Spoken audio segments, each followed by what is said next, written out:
From San Diego, California, this is a One Extraordinary Marriage show, where being busy is overdone, romancing is fun, and scheduling sex has taken the guesswork out of wondering when you're going to get some. I'm Tony DiLorenzo, your co-host, along with my beautiful wife, Elisa. From coast to coast and around the world, thank you for joining us. It's time to talk sex, love, and commitment. Give us a call or text us on the HUG hotline at 858-876-5663 or send us an email to hugs@oneextraordinarymarriage.com. This is part one in our new series, Let's Talk About Sex, an important conversation. And as we start today's show, I just want to give you this quote attributed to Anonymous that says, "To make progress, you have to learn to be comfortable being uncomfortable." And I think nowhere is that more true than when it comes to talking about sex. And so we're going to be starting this series. But first and foremost, we start each and every One Extraordinary Marriage show with a hug. And a hug is an opportunity for you to hear from another couple whose marriage has been transformed, who's had breakthrough. And this week's hug is brought to you by Figs. And the way this company is dressing the medical industry is incredible. We're going to share more about them later in the show. The hug comes from an email that we received that said, "Having children changed me for the better and the worse. I became the typical new mom, exhausted, not happy with my body image, putting all my energy into this precious new little baby." I did this 2 times. And I severely neglected my husband in the process and had no clue I was even doing it. Fast forward to now, we have a 6-year-old and a 2-year-old, and our marriage had been pretty good from my point of view, but we had no intimate connection at all. And that is what we fought about. Everything was so routine. Blah, if you will. At the end of 2018, we had a really big argument about me rejecting him and making him not feel loved at all. I went to bed so mad, but when I woke up the next morning, I just cried and cried and cried and thought to myself, what am I doing? At work, I searched for a podcast because, of course, that's the thing to do these days, and I thought I would give it a shot. I found yours and literally got hooked the very first episode. And I believe it was the get out of your head and into your bed episode that hit home and just woke me up. Hearing Tony's side where he felt neglected and rejected, and why can't his wife be in the moment with him? Why is she preoccupied? Do I not satisfy her? Does she not want me? That was my husband. And I had never, all caps, thought of it that way ever. I cannot thank you two enough, and all the One family and team, for all that you do. It's nothing short of absolutely amazing. I love those. I love it. And truly honored and blessed that you found us. And wow, what an episode to start with, and to just get convicted and excited for what has happened in your marriage. Truly am blessed. Love you guys. Well, and it's always so amazing, as we start this show and this series about talking about sex, what happens when couples have breakthrough around this particular topic. Right? That was this wife's breakthrough, right? Like thinking around about sex intimacy. And sexual intimacy. And this entire series is going to look at talking about sex in different seasons of your marriage, because what it looks like when you're a newlywed looks a lot different after you've had kids or when you're dealing with health issues or aging. And there are so many conversations about sex that we as couples need to be aware of, we need to be having, we need to be embracing, we need to say, you know what, we can do this. Because, how we talk about sex with the different people in our lives, it's different, right? Like how we talk to our teenagers about sex and sexual intimacy is very different than how Tony and I have a conversation with one another. Or how we have a conversation maybe with other friends of ours, where guys are coming up to me and talking about their sexual intimacy, or women are coming up to Elisa and talking to her. And sex, it's so interesting because it's one of those topics that it's in all the popular media, right? It's always there. There's always a sex, not always, but a lot of times there are sex scenes. No, in movies. I was going to say, when you go to the grocery store, there's always a magazine that has something. I mean, there's at least one magazine cover with a title that is wrapped around sex, orgasm, pleasing him, pleasing her, best positions. I mean, you cannot walk down that aisle or the checkout line without seeing that. Right. It's on TV shows. There are all these places where we get hit with these messages about sex. And yet the ability to have a conversation with our spouse or with the people closest to us still feels taboo. Right? Like, awkward. Or awkward. And yet there are all these messages that kind of sit over marriages. All of these, I don't want to call them myths. I think they're just they're just words that have been spoken over that actually influence our thoughts. It influences whether or not we have the conversations. It influences how we see our spouses. And it's things like, and I've heard this, I can't tell you how many emails we've received from people that are like, men are always horny. Why isn't my husband? Right? There's this expectation, this knowing that supposedly every other man out there is horny, but not my husband. Mm-hmm. Or good girls don't do that. Right? Every once in a while, we'll put up a post and people will be like, I don't think women are supposed to do that. Right? Like sleep naked. Okay, ladies, it's okay for you to sleep naked. I'm just putting it out there. Or that sex, I grew up where I seriously thought that sex was only for making babies. Mm-hmm. Or that sex is dirty, or, don't get married. Here's one that I think has become very popular these days. Don't get married because that's like your sex life will be over when you get married. Instead of it getting started, there's this idea that couples are getting married and maybe they have great, like newlywed honeymoon sex. And then at some point in time in that first year, it just like dries up and you go the next 30 years without ever having sex in your marriage. Mm-hmm. Real quick, just to put that myth to bed, that's not true. We actually have the best sex of our lives and we're 23 years in now. I agree. There are statements out there, words out there that say women don't like to have sex or women don't have desire. And these are just statements that are sitting at the top of the iceberg. And if we're going to create extraordinary marriages, we're going to develop collectively the ability to talk about all aspects of our marriage, especially our sexual intimacy. Because think about this for a minute. If you omit talking about one area of your marriage, there's going to be a void there, right? And where there's a void, there's an opportunity for temptation and for destruction. That's good. So if you're not talking about your sexual intimacy, or if you avoid it, or if you're like, oh, this makes me feel uncomfortable, whatever, you're opening a door that doesn't need to be opened, that you actually have the power to seal and close. And we've shared this before, but I think it bears repeating again on this show, is that growing up, my parents did not talk to us about sex. I assume my parents had sex, but it wasn't like there was no knowledge of it, right? I grew up in a Catholic family. Sex only had, like I said, sex only had one purpose, and that was to make babies. And, I wrestled with this idea of, well, what happens if you don't want to make babies, but your husband still wants to have sex? What do? You have sex. Well, yes, but there's this conflict, this tension. There's a lot of tension. The other one I would say is sex is dirty, sex is nasty. Those messages that really diminish the feeling, the exuberance, the connection that happens. We hear that as kids. Mm-hmm.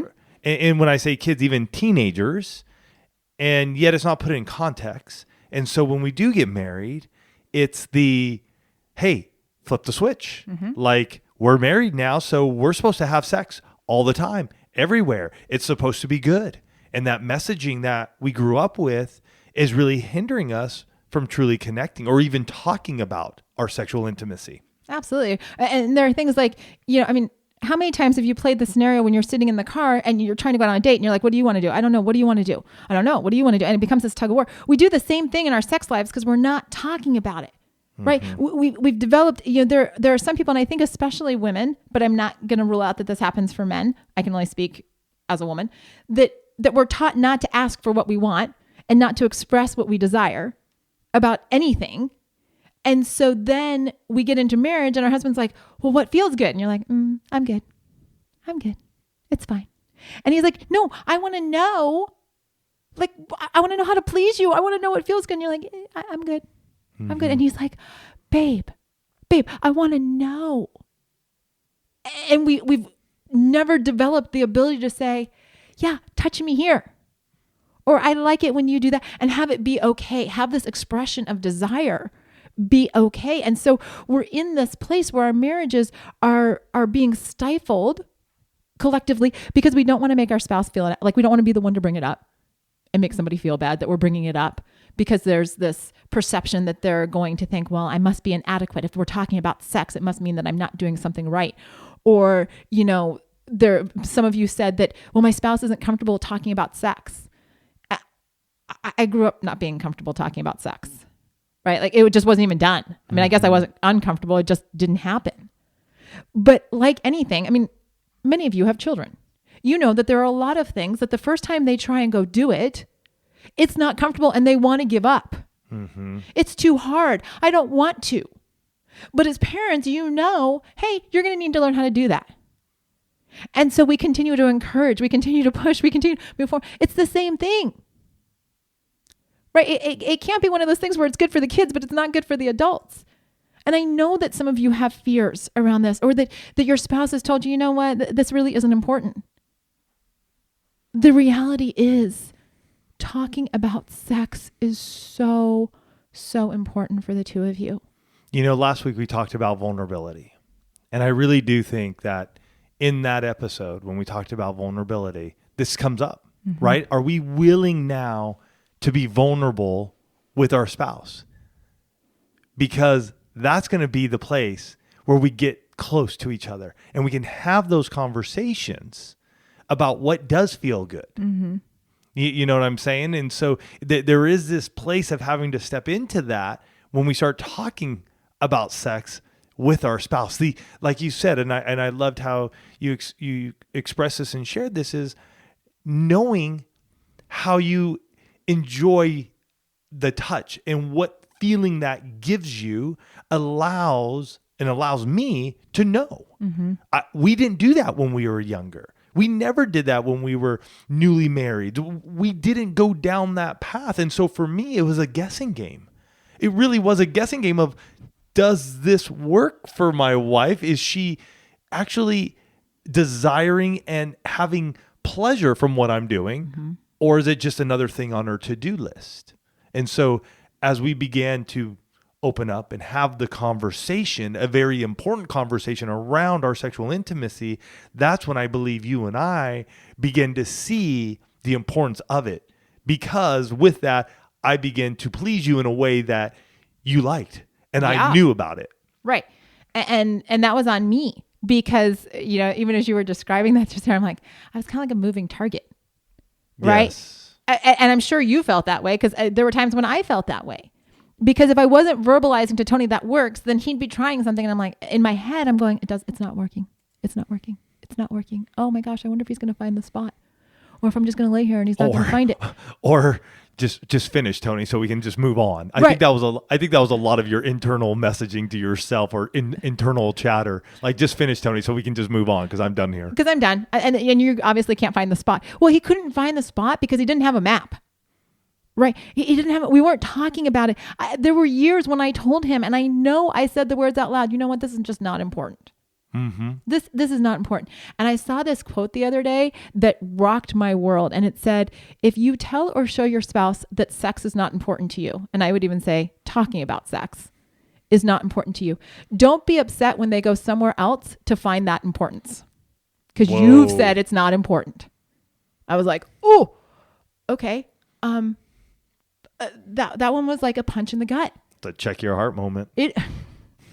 Little John Chris making it into the One Extraordinary Marriage show. Check your heart. But it is. I mean, that quote right there. If you tell or show your spouse that sex is not important to you, don't be upset when they go somewhere else to find that importance because we desire it. As a married couple, as a husband and a wife, I know it for myself, and I'm going to speak for myself here, and Elisa can speak for herself. I desire that connection. There is something absolutely, and I'm going to say magical, in that moment where it's just Elisa and I. Everything else fades away, and it's just us. And I love it. I enjoy it. And hey, it could last 3 to 5 minutes. It could last longer. It doesn't matter. That time period, it's not about the time, about the minutes or the hour. It's about her and I knowing that all that matters right now is us. Well, and we've seen it this month because this month we've been in the 30 Days of Sex Challenge. Oh, that's right. Right. And so there has been, for the entire month of October, there has been this focus on our sexual intimacy. And let me tell you something. This is a skill that can be learned. Right? The ability to talk about sex, the ability to make it a priority in your marriage. You don't have to throw up your hands and say, yeah, but you know what, Elisa, that's not me. Or, you know what? I don't think I'd like that.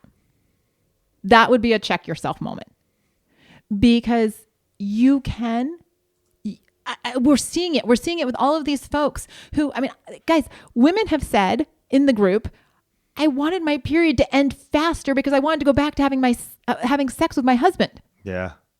And I'm thinking, oh my gosh, there are men all over America that would love to hear that. So men all over America and the world, you've heard it. It does happen. But that's because these couples have stepped into this place of talking about sex and getting comfortable talking about how do we initiate, and getting comfortable with saying, you know what, this pleases me, or that one doesn't work so much, or can we find a different position, or because we've partnered it with, 30 days of position. So there, there's just all kinds of fun conversation going on about, what did that position do or not do or whatever.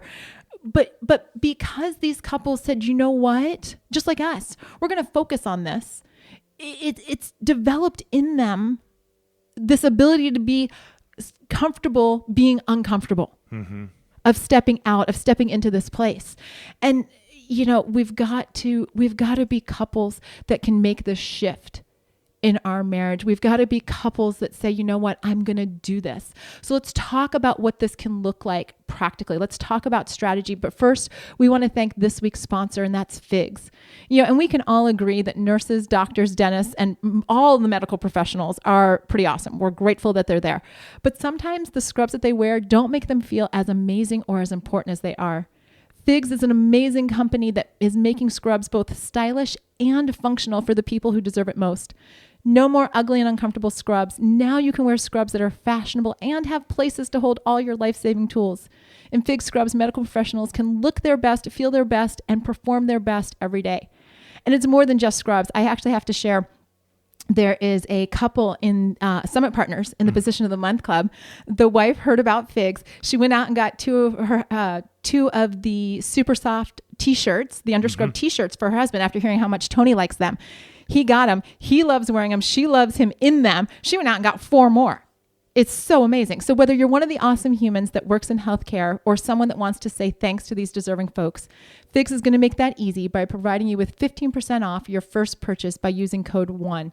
So get ready to love your scrubs. Head to wearfigs.com. That's WEARFIGS.com and enter code 1 at checkout. So we've got this hovering over us right now, this idea that we need to talk about sex. And some of you may have.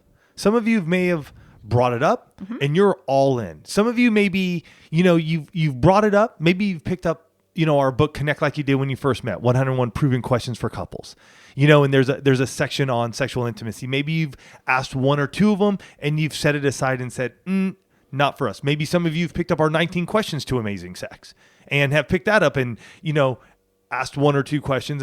And then there are some of you who are just like, we're not even there yet. Like, that ain't happening.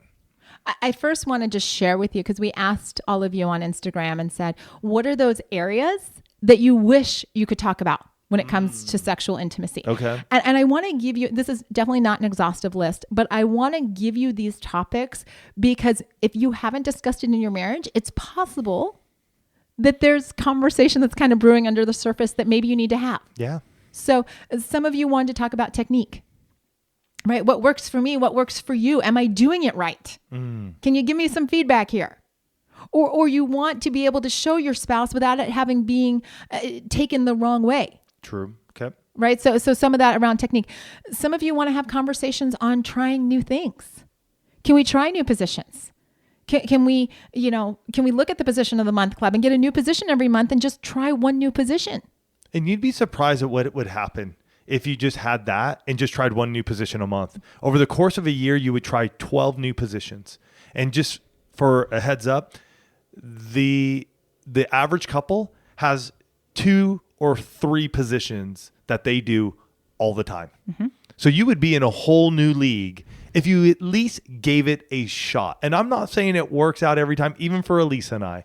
It may not work out every single time, and yet at least we're giving ourselves the opportunity to try something new. You'd be in the 1%. You would definitely be in the 1%. Some of you want to talk about frequency. How often are we having sex? Yeah. And maybe those are conversations wrapped up around the intimacy lifestyle. Yeah. Some want to talk about desire. What does it look like? What are our differences in desire? What does it look like to express desire? You want to talk about oral sex, what this looks like in our marriage. Can we, will we, do you like it? Mm-hmm. And some of you just want to talk about how much the sexual intimacy, how much you crave that and how much that connection means to you. And it's not about like wanting to be all over your spouse all the time. That's the way that you experience that deep connection. And so these are just some of the topics that you all brought up. But like with anything that you're discussing in your marriage, it's not about crossing the finish line. It's not about having like this epically huge transformation of, it's like running a marathon, right? And everybody, waits for the finish line and see who crosses the finish line. It's literally about taking that first step. Because you can't get to the finish line. You can't get to a marriage that has deeper open communication around sexual intimacy if you don't ever start. True. You have to start. And I think you have to also be willing to understand that not every sexual encounter is going to be the most epic sexual encounter in your life. Mm-hmm. And I think that's a big thing that Elise and I had to learn, and why I believe so much in the intimacy lifestyle. Because one, the intimacy lifestyle gives you that plan. Mm-hmm. It gives you the framework to set up having sex each and every week. So if you want to learn how to set that up, you can go to oneextraordinarymarriage.com/IL planner. I'll even put a link here in the episode so you can check that out. But that really helps to know, okay, and then from that, you're able to have more conversation, I feel. I think for us, one of the biggest things that we've learned over the years, when we weren't having sex often, it's tough to make and have a time for the conversation around sex because it feels awkward at times. Sure. Because we're only having sex once a month or once every couple of months. And so that discussion gets sort of stifled because we're not having sex as much. But when we put the intimacy lifestyle into play and added those sex challenges in, man, does the conversation open up because we're having sex more often. And for us, so for those of you who don't know, Elise and I, in our intimacy lifestyle, our goal is to have sex 2 times a week. Mm-hmm. So we're having sex anywhere from like 7, 8 to 10 times a month now. And it's been a game changer. And, it's much easier to talk about something that you're doing regularly. It doesn't have nearly the weight of, oh, we're going to talk about sex. We're going to talk about it. And it's got, just this weight to it. Well, if you're doing it all the time, you're like, yeah, that worked, that didn't work, this type of stuff. But we need to address what's keeping the two of you from being able to talk about sex and then rewrite that messaging. Because if it's past messaging, then you need to address what's true now. There have been, adults for centuries, well, maybe not centuries, but definitely decades, have used scare tactics to keep kids from having sex, which means that there are a lot of adults who are afraid to talk about sex because all of the messaging that they received was, don't do this in like giant neon letters. But can we address the fact that, one, you're not a teenager anymore, right? You may even have teenagers. Mm-hmm. Okay, so you're not a teenager, so you don't need to be scared about sex. And if that was your messaging, then what's true now is that you are an adult in a marriage where sex is important. Mm-hmm. Let's focus on that and not all the scare tactics about why you shouldn't even be talking about having sex. Some of you, it's the messaging, the thing that keeps you from talking about it is that there is this line that says, good girls don't talk about sex. Let me be real clear. The ability to talk about sex is not a measure of your virtue or your holiness. It's actually a measure of your desire to be connected with your husband, which goes back to the verse that says in Genesis that says, and the two shall become one. Mm-hmm. That one is sexual intimacy, right? That one. So the ability to talk about sex with your husband is actually a gift from God. Mm-hmm. Like, I'm going to go so far as to say that. And how would you see that from the husband side? Like when you're in coaching in sessions, and what does that look like from the husband's side, where the messaging for many women was, hey, sex is dirty. It's not good, and I know a lot of men and husbands have heard that. Mm-hmm. And yet from a man's standpoint and a husband's standpoint, what was the messaging that most of them got during maybe those teenage years? Oh, well, the messaging is basically boys will be boys. Right? So the messaging is all about men having sex and it just being a very acceptable promiscuous, it's actually for, I think, a lot of young men, there's almost this badge of honor attached to it, like, oh, well, look at him, in fact, the phrase, he's a stud, right, that gets bantered about in the teenage years like nobody's business. And so there's some messaging though for maybe a guy who was that, or maybe a guy who wasn't that. And how do they then come into the marriage and discuss that openly, honestly, and transparently with their spouse? Well, and I think it's important to identify what your identity has been around sex and what the messaging has been. Right? Because if you're going to talk about sex, you both, husbands and wives, are coming into your marriage. And I don't care if you just got married, if you're about to get married, or if you've been married 30 years. You came into your marriage with messaging about sex, and your sexual intimacy has been impacted because of that. So your ability to talk about sex has to start with, what did I receive first? What were the first messages? And then it steps into this place of, what do I want to be true? Right? What am I going to go after to create truth? I will tell you, I did not grow up being a girl that talked about sex. If you had told me when I was 16 years old that I would spend the last, in my 30s and 40s, I would spend the last 10 years of my life talking about sex on a regular basis. I would say even in your, in our 20s and our early 30s. Right. Like even before we started the show, guys, we didn't talk to people that we knew about the fact that we were doing the show for probably 3 years. If not longer. And when she says that, like people here in San Diego. People here in San Diego didn't know what we did. Nope. So we were still dealing with our own stuff. And now, like random people will come up to me like, oh, you're Lisa. And all of a sudden I know everybody's sex life. Yep. But that took time. It took the willingness to step out. And that's what I want to, like, you all don't need to be going around talking to everybody about your sex life. There's only one person that you need to talk to about your sex life with. And it's the person that you said I do to, because the ability to talk about your sex life. And again, I'm not asking you to finish the marathon this week. I'm asking you to take the first step, because there is going to be breakthrough unlocked in your ability to say, hey, can we just, I don't know, can we talk about how we initiate? Can we talk about what touches I like? Can we talk about, I don't know, what turns me on? It doesn't have to be crazy. And maybe it feels uncomfortable, but here's the thing. There is breakthrough. There is progress on the other side of being uncomfortable, because what happens when your spouse knows the answers to that question? There's breakthrough. There's excitement. There's a lot of joy. I will tell you, there's nothing better than knowing what your spouse enjoys, because then it's like, okay. And again, I got to put these caveats in, is like, what may be working this month may not work exactly the same next month. And that's okay. We go through that all the time. And sometimes I'm even in my head going, well, wait a minute, Lisa, you've been telling me that this works. So why is it not working now? Absolutely. And the ability to do that, I just want to tell you, sexual intimacy with your spouse is a gift. And it's a gift that was never meant to die after the honeymoon. It's a gift that was never meant to just be, like a once a month, once a year, pull out on a special occasion. It was a gift that was designed to be given regularly.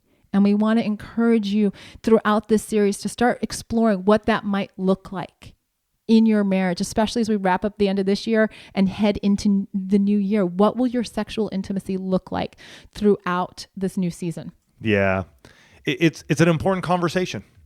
So let's have it. Let's honestly go out there. Let's be intentional. Let's take action as couples who want and desire extraordinary marriages. Let's go out there and let's have this important conversation around our sexual intimacy. We love you guys. We're excited for you to take this step, and for some of you, a bold step to talk about sex in your marriage. Go for it. You got this. And join us next week as we continue our series, Let's Talk About Sex as Newlyweds. Love you guys. Have a fantastic week, and we'll catch you next week. Love you guys.